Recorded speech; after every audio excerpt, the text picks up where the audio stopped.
whole life, your whole career, you're working towards that one goal of getting to Formula One, and then suddenly, you're in Formula One, and it's not going the way that you've kind of imagined it going. That's quite tough to take.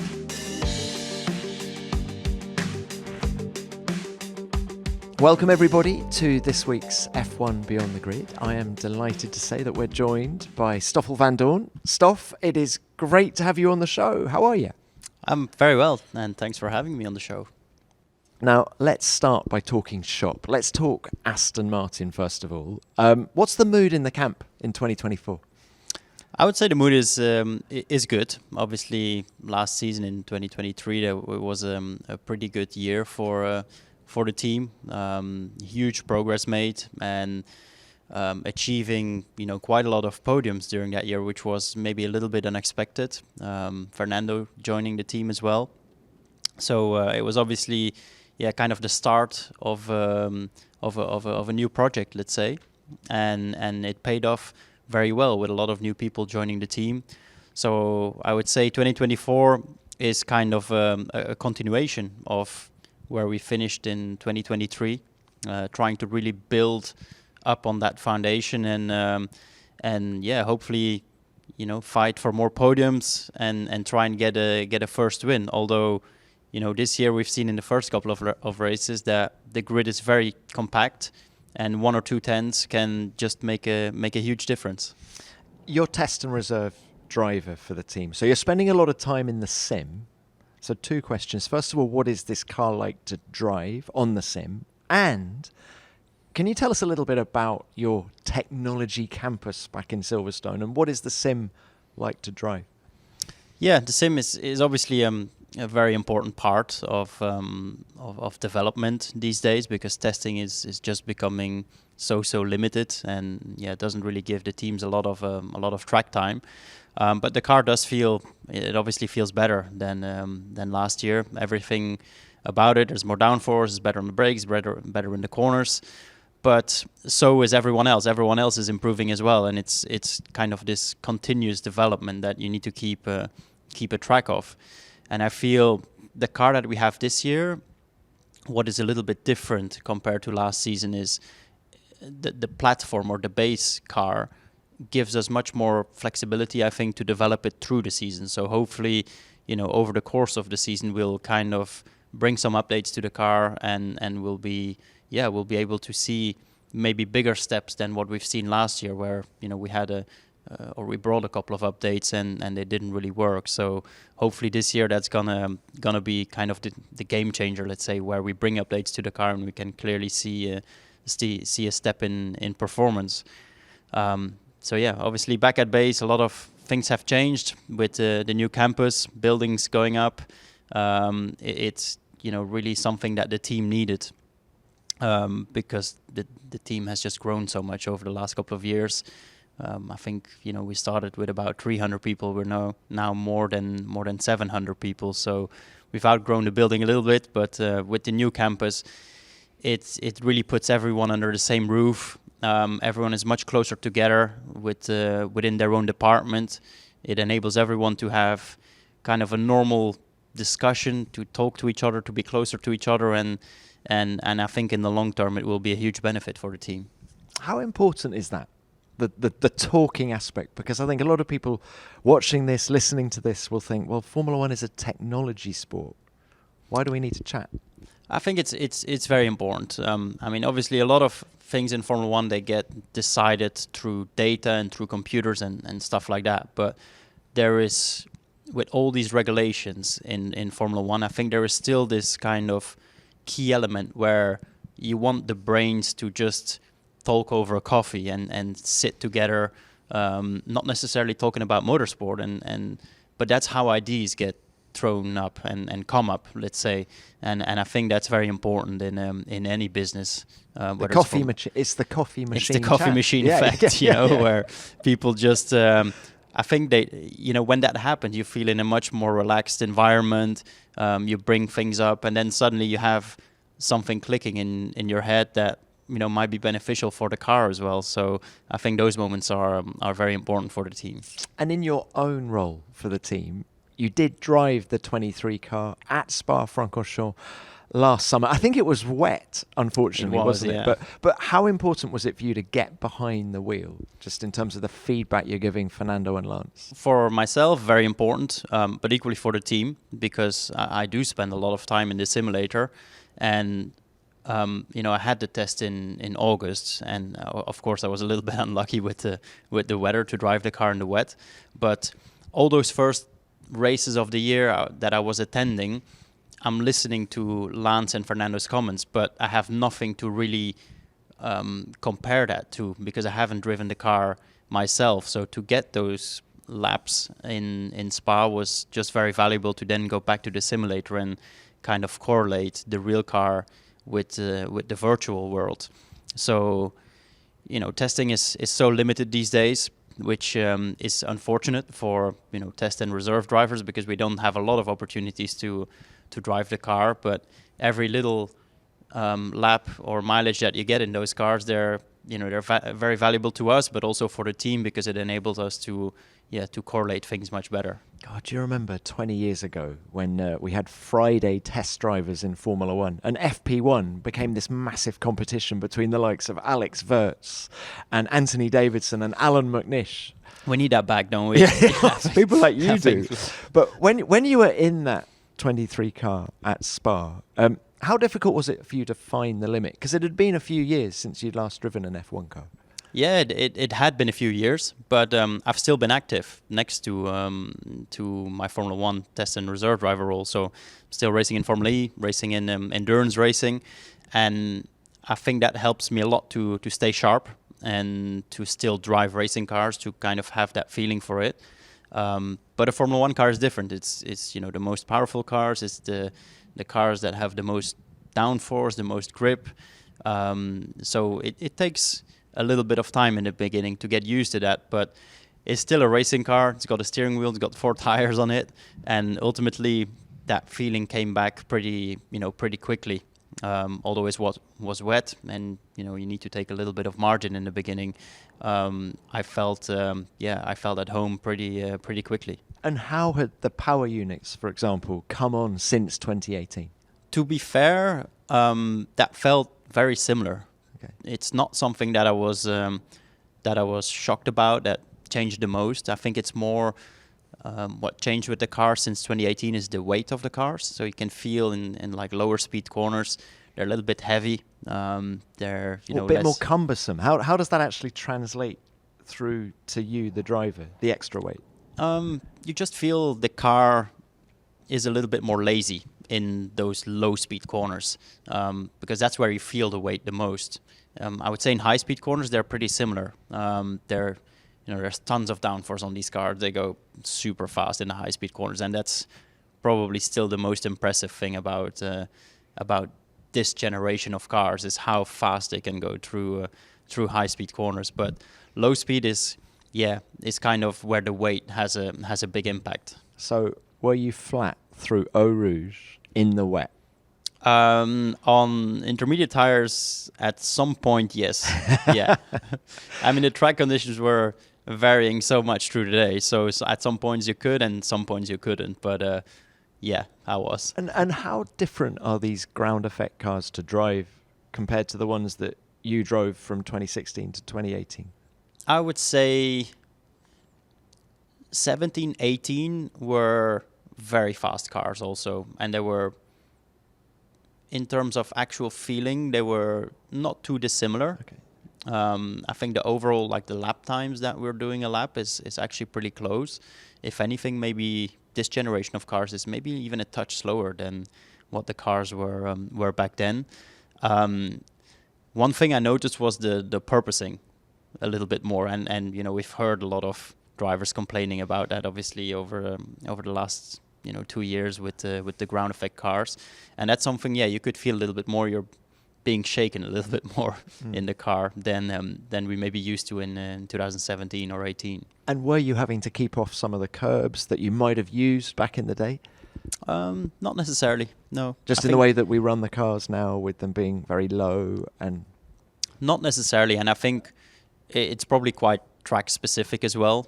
Spa is one of those old school tracks where you can't really abuse the track limits too much anyway. It's one of those old school ones. If you go off, you're off. So you kind of had to stay within the limits. If you follow each race weekend from the very start, then you'll know that there's always a mix of fashion from the drivers as they arrive in the paddock. But if there's one thing they've got in common, it's that they've all got their own signature style, and they love to make a stylish statement with their clothing. With wedding season coming up, you might be looking for a way to make your own statement without outshining the bride and groom. And lucky for you, Indochino makes it easy to look and feel your best in their custom suits.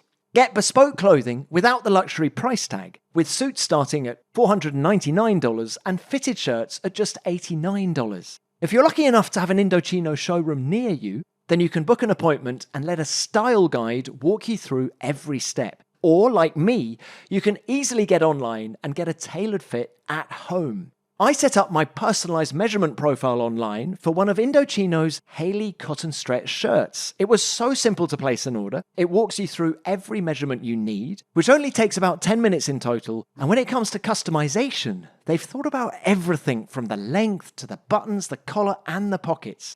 And you know what? The shirt was a perfect fit. It looked smart and still feels comfortable, and the fabric is top quality. I love it. And any eagle-eyed viewers out there that have been watching these interviews on F1's YouTube channel might notice I've worn it for a few on-camera chats already, including this one with Stoffel. I'll definitely be adding some more to my collection.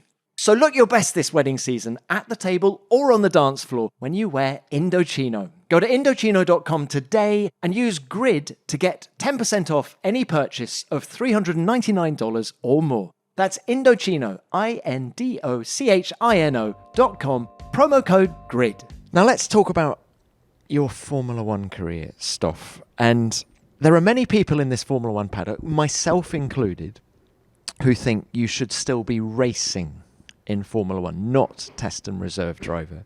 I think it was a case of right place, wrong time at McLaren for you. Do you agree with that? I would probably say so. Looking back at it, obviously it was the two most difficult years in the history of McLaren. A lot of technical failures, a car that wasn't very competitive at all, and a lot of change within the team as well, on the management side, let's say. So there was a lot of kind of turnover, and just very tricky conditions, let's say, to be able to perform at the highest level. But when you get an opportunity to race for a Formula One team, you can't ask yourself, is it the right time? Is it the right moment to join that team?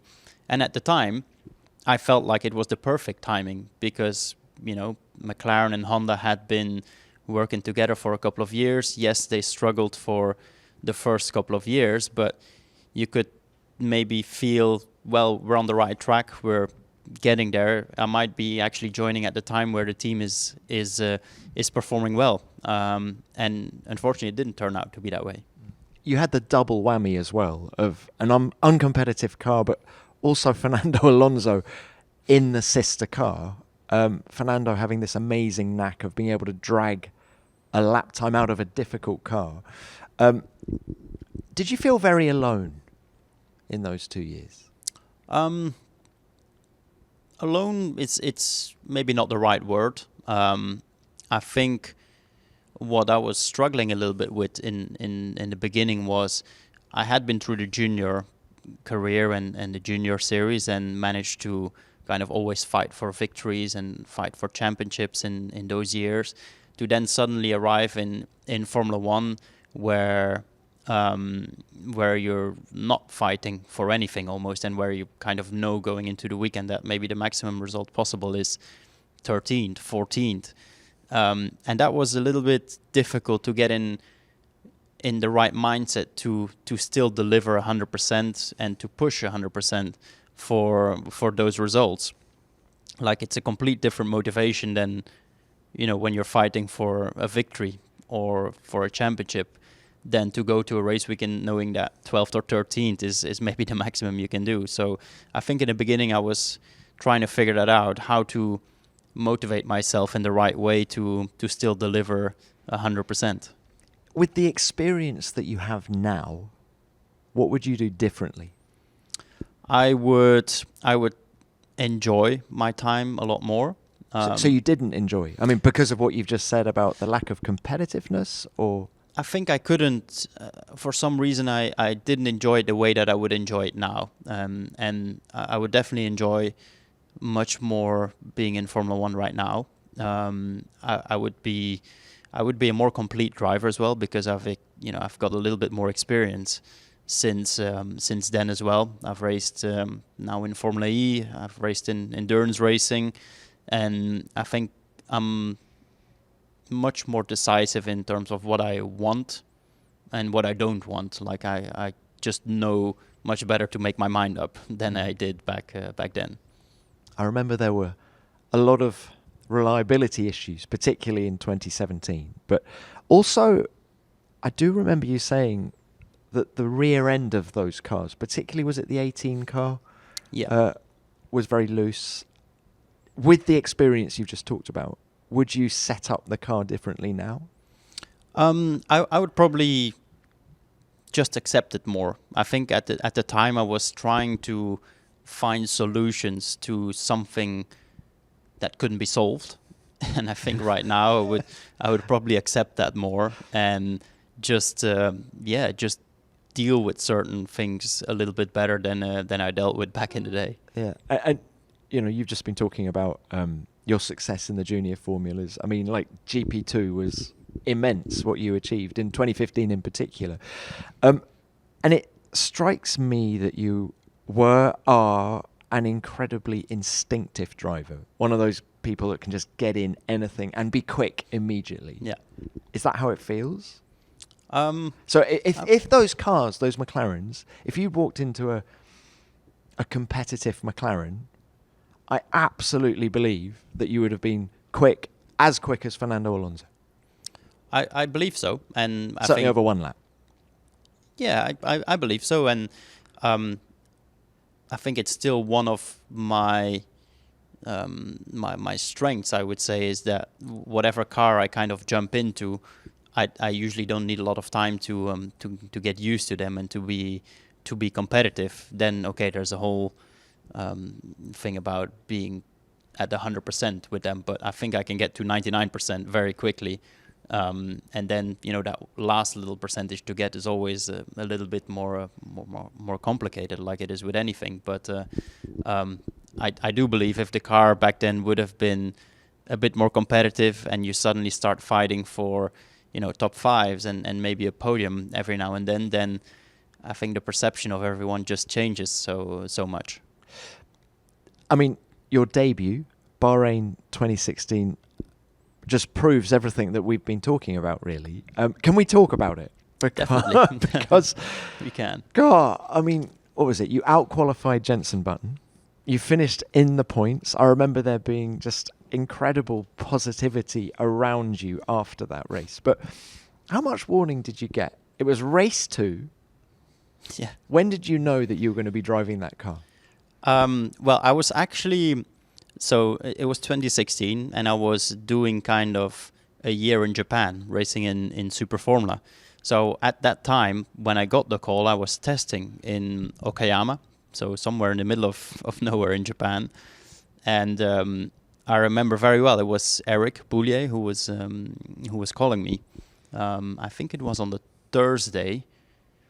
Yeah, it was on the Thursday, because that's when Fernando had his medical checkups with the doctors in Bahrain, and they didn't clear him. So Eric called me, said, "Look, we've booked you a plane to Bahrain. You're having to drive this weekend. Fernando didn't get cleared." And I didn't really have much time to process it. I left the test in Super Formula. I remember my dad was there as well, because he came to visit. So I left him behind, jumped on a plane to Bahrain with a lot of emails, a lot of technical emails, with the steering wheel, the dash, and stuff that I had to try and get up to speed with before getting there. So it was an overnight flight. Landed on Friday morning, and I think practice 1 was like around 1 or 2 p.m. or something. So landed, took a shower, went to the track, and yeah, a couple of hours later I was in the car. Had you tested that car? I didn't. No. So your first laps in it were in FP1 in Bahrain? Yeah, the first laps were FP1 in Bahrain. What were your first impressions of the car? Because I had literally just driven the Super Formula car before, I had to calm myself down because the cars in 2016 weren't actually that fast. They were quite slow. They were fast on the straights, but the cornering speeds were slower than the Super Formula car than I was driving. So in the beginning, I just remember I was locking up. I was running wide in a few corners for the first couple of laps because I just had less potential than I had with the Super Formula car. So actually those first couple of laps were more about myself calming down and, kind of drive it back to its own limits. And how much F1 experience had you had at that point? F1 experience, I maybe had 1 or 2 test days prior to that with McLaren. Okay, so you were raw. Yeah, pretty. Yeah. And what about the steering wheel? How complicated was that? It wasn't too complicated because I was used to drive the simulator and stuff, so I kind of had done my my preparation and my homework. So it kind of felt pretty natural from the moment I jumped in. Qualifying comes around. What were your expectations? Did you actually think you could out-qualify Jenson Button? I had no expectation. I knew after the practice sessions that I was kind of close and that I needed to put everything together to be able to do that. And when Q1 started, it was a lot of pressure. You have all the people watching you. You have 1 lap on the tires. So there was a lot of pressure involved in that. But I managed to put in a good lap and to do slightly better than Jenson. So I think it's probably what kind of gave me the opportunity or gave me my contract, let's say, for the next season to do that well in qualifying. You think it was that lap? Maybe not qualifying, but also what happened on the Sunday in the race. Well, talk us through the race. It was another phenomenal day for you. Yeah, it was. It was a very good race. I think we started 12th or something, and McLaren hadn't scored any points up until then during the season. I remember Fernando was there, obviously, so he was helping me before the race to give his feedback on strategy, what we should do, and when to put the new tires, how many pit stops we should do, and to be honest, I was so new that I listened a little bit to what the team had to say, to what Fernando had to say, and it was just nice to kind of go into the race with, okay, this is the plan we're doing. Let's stay in the race because it's going to come towards me at the end, and that's kind of what happened. I think we did 1 more pit stop than a lot of the other people, but it meant I had fresh tires in the end, and I could attack and drive back through the field. And I think we just managed to score 1 point in the end, which for the team was very valuable at the time, and for myself as well in the first race. Can you remember what did Fernando say to you afterwards? What did Eric Boulier say? What did Jenson say? Everyone was obviously very happy, for the first race to come in like that, and it felt like I wasn't like lost, let's say. So I felt like I could race with everyone without a problem.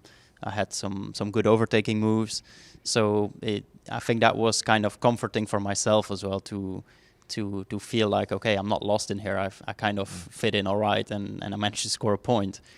So obviously everyone was super happy about that. Ron was there as well. So yeah, I think probably the only person that wasn't too happy about it was Jenson, actually, which he unfortunately retired that race. But yeah, I think he was probably the only one that wasn't too happy about it. It's really interesting that you mentioned Ron, because he was a supporter of yours. And do you think it could have been different had Ron stayed at the team? That's always difficult to say in hindsight. I think probably some things would have been different still at McLaren. Eric was there, then Zak came in. I think actually Jost Capito was there for like the shortest amount of time. So there was a lot of things actually happening in the background, with on the top management level, also on the shareholders level. So yeah, it wasn't the most stable conditions, let's say, and a lot of change felt like needed to happen for the team to actually get back on track. You said that Bahrain weekend probably earned you your contract for the following year. When did you actually sign for 2017? I remember very well. I signed in Monza that year. So quite late, actually. Yeah, so that was September. I think it was around September, I think, Monza. I had obviously, between the Bahrain race and the moment I signed, I had my regular discussions with Ron, and it seemed like things were going in the right direction. But, it wasn't signed yet, so there's still a little bit of doubt, like, is it going to happen, is it not going to happen? And then suddenly, I think it was the Thursday in Monza, Ron called me and he said, look, it's got to happen now. And I was like, okay, well, I'm in Monza, I'm here. Well, it's like, get your lawyers on the phone, we'll handle it now, within the next 2 hours. Like, okay, called my lawyer. I was sat in the back of a truck with, where the mechanics usually get all their stuff. And I was there on the phone for like 3 hours with the lawyers, with Ron, trying to negotiate things. And he wanted it to be done before he arrived in the paddock in Monza, and that's what we did. Was it ever explained to you why it had to happen so quickly? No, but that was Ron's way of dealing with things sometimes. Like, I didn't ask myself too many questions like, why does it need to happen so quickly? And like, I'm not prepared for this. I was like, okay, well, this is my opportunity. Let's just, deal with it. And we'll make it happen. Do you think, in hindsight, that brilliant performance in Bahrain placed unrealistic expectations on your shoulders, and also perhaps for you yourself? Did you then think, hang on, look what I did in race one, why can't I do that in race one of 2017? Maybe it did, maybe it didn't. I think it's more the expectations that were on McLaren as well, because McLaren is one of those teams that you expect McLaren to win, you expect McLaren to be in the front, and I think with Fernando being there as well, obviously I had one of the most difficult benchmarks probably as a teammate, and I think I wasn't actually that far if you look at the statistics and what the gap was between myself and Fernando. It's just that sometimes we were just 14th, 15th, 16th, and I think people were maybe expecting us to be first and second, or second and third, or fourth and fifth, let's say, a little bit higher up the grid, but that's unfortunately only what the car was capable of back in the day. And were you wary going into the first race, because it hadn't been a great winter, let's face it. I remember lots of reliability issues. I think you had a maximum 200 laps, maybe, in the entire winter. I think way less. Way less, because of all the trouble. I think so, yeah. Did you feel undercooked going into the first race? Well, definitely I didn't feel as well prepared as I wanted it to be. But yeah, same for Fernando as well. Of course, he had a lot of seasons of experience in Formula 1, but I just remember being in Barcelona and not doing a lot of laps. There was always, you go out, the car was having an issue. We spent a lot of time in the garage, and we didn't have the best of winters, let's say, to prepare for the first race, and definitely I felt a little bit rusty going into Melbourne, let's say, where it's a new track, haven't driven. It was also the new regulations of cars, so they were quite different than the previous ones. So the opening races were predictably difficult. But then let's fast forward to Monaco, because you make it through to Q3 for the first time there. What happened at that race to give you that extra pace? Was it a confidence thing for you? Was there something new on the car? Frankly, I don't remember exactly what changed there, but I remember there was kind of this turning point a little bit, which was probably around Monaco, where I think things just clicked a little bit more. I think there was maybe a small upgrade on the car that helped to get a bit more confidence with the car, with the way I wanted it to behave, and then we had actually quite a strong second half of the season, especially the Asian races. We performed quite well, and yeah, I think what people forget, I was still a rookie at that time as well, so the first couple of races are always you're learning the ropes of Formula One. You're learning to deal with the team, to deal with the media, to deal with your car setup, and all these things. So I was, still figuring that out a little bit in the first couple of races, and then got much more comfortable towards the end of that year. And what did you feel about the switch from Honda to Renault? Did you feel that they were making progress, or were you in the camp that said we need to change if we're going to finish higher up? Whether it was the right thing to do, looking back at it, I don't think it was probably the right thing to do. Well, look at where Honda are now with Red Bull. Exactly. History would suggest it wasn't the right thing to do. Yeah, probably a lot of people would say it wasn't the right thing to do. Because then also once we got the Renault engine, it didn't have more power. It was just a little bit more reliable than the Honda back then. But it didn't really give us much more performance. So it also meant that changing from Honda to Renault during that winter, the team couldn't focus on really improving the chassis side of things, because just changing the power unit took so much, resources away to just fit in the Renault engine, that on the car itself we didn't really make any step forward. You scored only 4 fewer points than Fernando in 2017. So as you went away on your holidays at the end of the year, were you satisfied with how things had gone in year one? You're never fully satisfied. Like, there's always things you want to do better. But is that the nature of being a racing driver? I think that's the nature, of anyone. Like, there's always, even Max.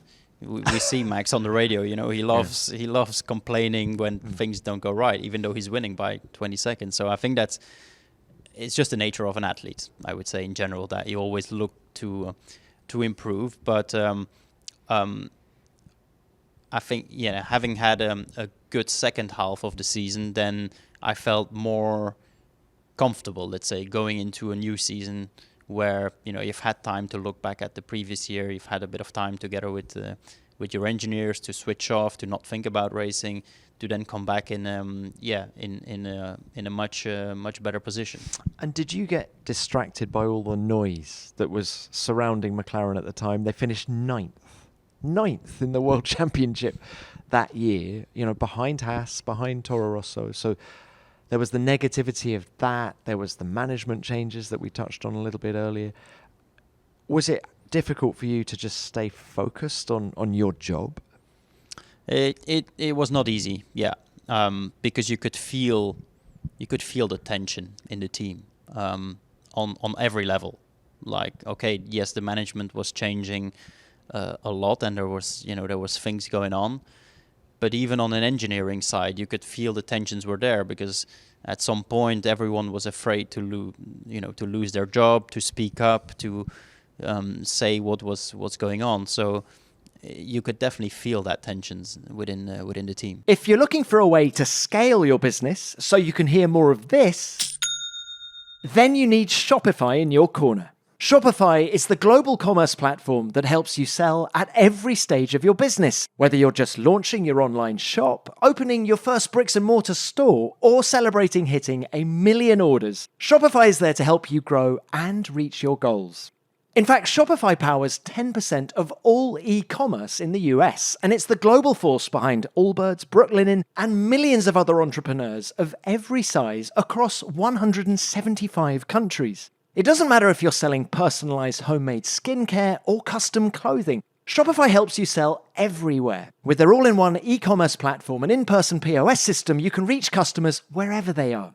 Shopify holds the record for the internet's best converting checkout, 36% better on average compared to other leading commerce platforms, helping you turn browsers into buyers like nobody else. I love how empowering Shopify is for business owners, giving you total control over your brand, allowing you to customize your online store with their flexible templates, and it's filled with powerful tools like Shopify Magic, their AI-powered all-star. Think of it as your personal commerce assistant on hand to help you sell more with less effort by streamlining your operations and enhancing the customer experience. And their award-winning help is there to support your success through every step, because businesses that grow with Shopify.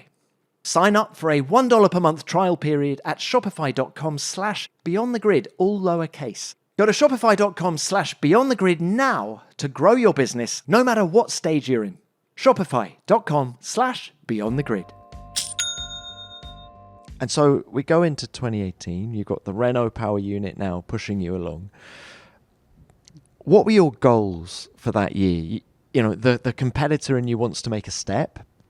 What did you think was going to be possible? Obviously, as a lot of Formula One teams are, you're quite ambitious going into or out of the winter, into winter testing. We actually knew that the first couple of races were going to be a bit difficult because, like I just said, the change from Honda to Renault took a lot of resources away from the chassis side. So we kind of started with the car more or less as it was in 2017. But then we had this big upgrade planned for Barcelona, which was going to give us a lot of lap time. And that's the upgrade that was going to push us to be competing at the front. So the first couple of races I think we scored a couple of points. We were around 10th, 9th, 11th. You scored in 3 of the opening 4 races, stuff. Yeah. So okay, I forgot about that. So it started ironically. So we started really quite well, reasonably okay. And we thought, okay, well now this big upgrade is coming. We're gonna be in the mix, and the upgrade came in Barcelona and basically gave us 0 lap time. So that was a difficult moment for the team to kind of realize that we didn't take the jump that we needed to take to really be fighting at the front. So that car that season was a little bit numb. Everything we brought, it didn't really bring performance, and we just kept kind of slipping back the order whilst the others managed to improve through the year. I love that description of a car feeling numb. So was it very difficult to set up as a result? It was. It was kind of like the bad sister of the the previous year's car, where it was kind of behaving in a nicer way. In 2017, I could do much more with it what I wanted it to do. The 2018 cars just we kept throwing updates at it, and it never really had a big impact. So it was just much more complicated to make it work. And does that affect your confidence behind the wheel? I wouldn't say so. It was more the external factors with the management. Suddenly I could feel that they were losing a bit of trust. They were looking at changing things. So are we talking about the management as in Zak Brown? Yes. It's his arm of McLaren we're talking about now. Yeah, exactly. So and you could feel that, or I could certainly feel that they wanted to change things. He was very supportive through the first, couple of races, but then I could feel that suddenly changed a little bit, and he was, not giving that same belief, that same confidence, and that's kind of where, things started to go wrong a little bit. And was the writing on the wall from the moment Lando Norris started doing FP1s? I think it was at the Belgian Grand Prix, ironically, your home race. It might have been that race, yeah. Is that when you felt, okay, I think my future doesn't lie at McLaren beyond the end of the year? I think it was already before that, to be honest. I think Silverstone was probably one of the races where things suddenly changed, and it kind of, I wouldn't say it came out of nowhere, but like it was like a very sudden change in approach, let's say. And I just remember from then on, the second part of that year, I wasn't myself. I wasn't feeling loved within the team. I struggled to motivate myself to even go to the race, let's say. So that was just a quite horrible time in my career, and I was in a pretty dark space as well, let's say, and obviously then losing the drive at the end of that year. It took me a little while to kind of get my confidence back, to get my mojo back, to love the sport again. So that was just a very dark space, to be honest. Stoff, can we talk a little bit about that? So you're 24. You've dominated the junior formulas. I mean, that season in GP2 in 2015, I touched on it earlier, was, I think, we'd never seen anything like it before. There was the debut in Bahrain. There was the sort of going toe-to-toe with Fernando in year one. So when it all comes to an end, how tough is that for a young guy? It's challenging, because it's your whole life, your whole career, you're working towards that one goal of getting to Formula One, and then suddenly you're in Formula One, and it's not going the way that you've kind of imagined it going. That's quite tough to take.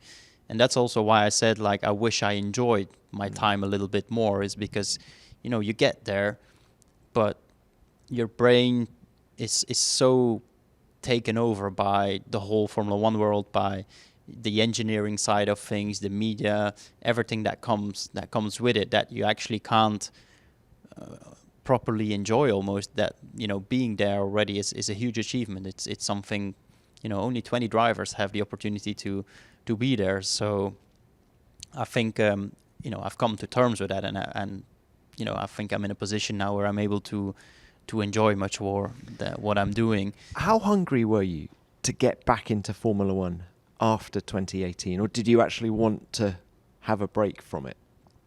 I actually wanted to go away from it a little bit, and that's where I was quite close with Toto Wolff back then, and he gave me an opportunity to join Mercedes in Formula E, which is ultimately the route that I pursued, and I felt like I needed a bit of change back then as well. I needed to kind of get away from it a little bit, rebuild myself. I needed to have results again, to feel myself that I was still capable of doing it. Let's say after 2 tough years with McLaren.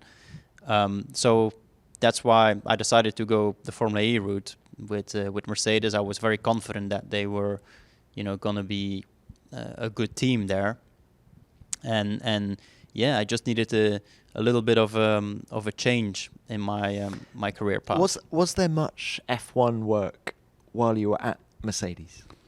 There was a little bit. We started quite slowly. I was just doing a little bit of simulator for them. Not too involved in the team, but I was still doing kind of the usual simulator days with them, helping with some race support stuff. But I wasn't traveling too much to any races back then. Because 2020 Sakhir Grand Prix, Lewis Hamilton gets COVID, and I remember hearing the news break, and I was thinking, right, who are they going to put in the car? And I actually thought, I wonder whether Stoffel will get the call up. Of course, George Russell got the call from to change from Williams to Mercedes. But was it ever a conversation that you had with the team that you would replace Lewis for that race? It was a little bit of a conversation. I was dealing with James Fowles back then, and he called me before and he said, look, well, because they knew that Lewis was out so long in advance, like, look, we've got a driver problem for the future as well, and this might be our only opportunity. We get to test George next to Valtteri. This is the way we want to go, the route we want to take, and you know, I'm also old enough to understand their their future plans. But you know, I think it was kind of nice the way that they explained it to me. It's like there was no about it. It was just to the point. This is what we want to do. We want to evaluate George for the future. I think there are some parallels between what you've gone through in Formula One and Romain Grosjean. I was on the plane here. Let me explain. Because he was Fernando Alonso's teammate at Renault in 2009 for 7 races. And he had a tough time. And he had to step away from Formula One for 2 years before then coming back in 2012 with Lotus and actually finishing on the podium that year. And, you know, he got a good few years after that. So when you stepped away and you were doing Formula E with Mercedes and you got your confidence back and the you know, the winning feeling comes back, did Formula One then start to appear on your mindset about how do I get back in? It's yes and no. Obviously, you know, you always want to see what's going on in the Formula One world, and there were maybe a couple of discussions, but at the same time, you know, people move on very quickly, and there's always the next guy in line that is waiting as well. So I would say there was never really any proper or serious discussion where there would have been another opportunity to kind of come back, even though I feel like I would probably be a better version of myself right now if I would have a chance to come back. That opportunity was never really there. And if Fernando or Lance were to injure themselves so they couldn't compete in a race now, do you think you're sharp? Could you jump in tomorrow and be competitive? I could, yes, 100%. And I mean that's also why I'm here with the team, is to be ready in case something like that happens. And I think you know, I'm still racing other championships. I'm driving competitive cars. I'm doing a lot of sim work with Aston Martin as well. So it's you know, if anything, I'm much better prepared than I used to be back in 2016 when I first jumped in. And physically, would you be there? Everyone talks about how demanding these cars are. That's probably the hardest part, because there's only so much you can do. You know, I think racing is still the best thing to stay fit, because there's nothing else that can give you the same G-forces, especially on your neck. That's the hardest part. I think we've seen a lot of new people jumping in, and I think that's probably the thing they struggle with the most. Like, the good thing is I've experienced that in the past, so I know what it is to be in pain. But when you haven't done it for so long, you know, you just have to survive. But you know, I'm a tough warrior, so I'll survive. Hey, and go on, be honest with us, right? Are you tempted to set a few booby traps, or if Fernando or Lance say, "Can you make me a coffee?" and oh look, the milk's a bit out of date. Okay, let's. No, I'm fair play that way, so no games being played. Cool. And does the tell us a little bit just about, particularly actually I'm interested in the sports car that you're racing now with Peugeot. Yeah. You're going to Le Mans. Just how big a step is that away from F1? I mean, it's a different world. It's a different, well, first of all, different cars, but also a complete different mentality of going racing, because you're sharing a car with 2 other drivers. So it's less, less focused on one person. It's really a team effort. It's long distance races, and Le Mans is obviously the one race that everyone in endurance racing wants to do well at and wants to win. You know, Fernando's won it. He had a year off and did it with Toyota. So that's I would say for now, you know, whilst I don't have an opportunity in Formula One, that's kind of where my target lies. It's to be able to fight for a victory in Le Mans, because I think outside of Formula One, it is the biggest race in motorsport. Do you enjoy the team aspect? Do you like having teammates who you actually need to work properly with? I do like it. It's a very different feeling, especially after a long distance race, and especially one that's gone well, like where you've had a good result. Everyone is so drained, so mentally exhausted, physically exhausted from those 24-hour races, that the emotions are just running very high, and it's it feels like one of the biggest accomplishments when you manage to finish on high. As a driver, do you get quite possessive about your car? In terms of so when one of your teammates is driving it, are you quite concerned? Are you pacing like a father at the back of the garage? I'm not too concerned, no, and you can't be. Yeah, like you have to give the confidence to them as well, because that's what the teamwork's about, is to make your teammates feel comfortable. But then there's still this little bit where you're always thinking, well, if I'm in the car, maybe I can do better, you know? So there's still a little bit of competition going on, but I think that's a healthy competition between us. Healthy competition. Well, look, just final one from me. Are you going to be testing the Aston again this year, 2024? I think I will be at some point, yes. Spa?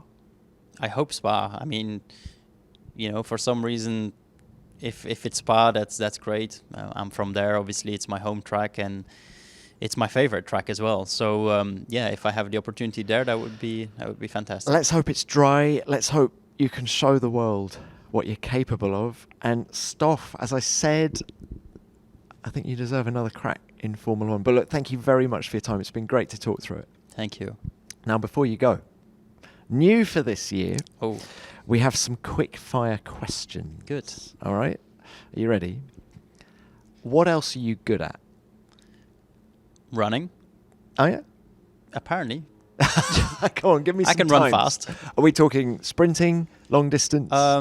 No, like not sprinting, like more distance. Okay, I need to know your 10K time. My 10K time is 39 minutes.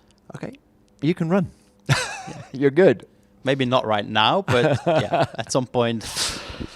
Now, which racing driver, dead or alive, would you want to be stuck in a lift with? In a lift? Ayrton. He was a hero for many of us, so it would have been cool to share a lift ride with him. Mm. Who would play you in a film? Leo DiCaprio? You reckon? I don't know. Are we thinking, what spec of Leo? Are we Titanic Leo? Are we Wolf of Wall Street Leo? I like Wolf of Wall Street Leo. Okay. Yeah. Bit crazy. A bit crazy. Yeah. Who is the coolest person in your contacts? The coolest person? I was hoping you'd say, I don't know, Jean-Claude Van Damme, Fernando Alonso. That'll do. I'm talking about cool people, you know. It's like, who's cool? Yeah, I'll get back to you with that. All right. With that. Look, final one. Who would be your first guest if you hosted a podcast? Maybe my dad. How much of your career do you owe to your dad? I mean, a lot. And I think, you know, maybe I haven't really thanked him that much for it, or let's say I think he knows that I appreciate that a lot. But yeah, I think it would be cool to kind of have like a conversation with him, or like a proper conversation with him, and kind of run back through all the memories we've had together since the very beginning. You said he was at the Super Formula test that you did back in 2016 before you left one debut. Yeah. But do you remember the sort of? Did you go karting together? Was he at all your races and? Yeah, we went mechanicking we went karting together. Obviously, he was always with me, driving me everywhere. When I was younger, it was him and my uncle that were kind of the mechanics as well for my little go-kart. So yeah, we had a lot of fun memories to start with. That would be a great episode. Episode 1. Episode 1. Podcast. Stoff, thank you. Thank you.